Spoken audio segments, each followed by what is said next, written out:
بسم اللہ الرحمن الرحیم۔ آج پاکستان اور انڈیا کا فائنل میچ ہے T20 ایشیا کپ کا، اور اس کو شروع ہوئے 41 سال ہو گئے ہیں، اور 41 سالوں میں پاکستان اور انڈیا پہلی دفعہ آمنے سامنے ہیں۔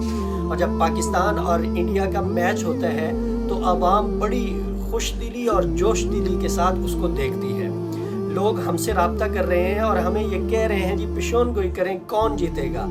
دیکھیں، پاکستان ہمارا ملک ہے، پاکستان کے ساتھ ہماری ہمدردیاں ہیں، پاکستان کے ساتھ ہماری محبت ہے، اور پاکستان کے لیے ہی ہم دعا گو ہیں کہ اللہ رب العزت پاکستان کو سرخ رو کرے، اللہ پاکستان کو کامیاب و کامران کرے، اللہ ہمارے کھلاڑیوں کو فتح اور کامرانی سے نوازے۔ لیکن جہاں تک بات ہے پیشون گوئی کی، تو اسلام اس بات کی بالکل اجازت نہیں دیتا، اور جو لوگ پیشون گوئی کرتے ہیں ان کی ایک آدھ درست ہوتی ہے اور باقی ساری جھوٹی ہوتی ہیں۔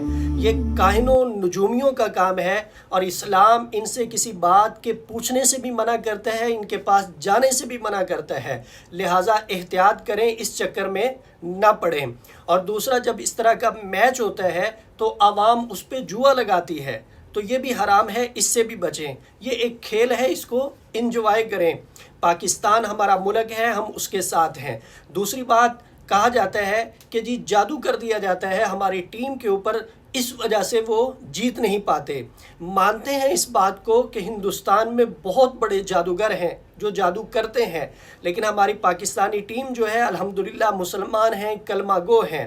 آیت الکرسی کی دولت اللہ رب العزت نے عطا فرمائی ہوئی ہے۔ 3 مرتبہ آیت الکرسی پڑھ کر اپنے اوپر دم کر کے میدان میں اتر جائیں، جتنا مرضی بڑا جادوگر ہی کیوں نہ ہو، اس کا کوئی جادو اس کے اوپر اثر نہیں کرے گا۔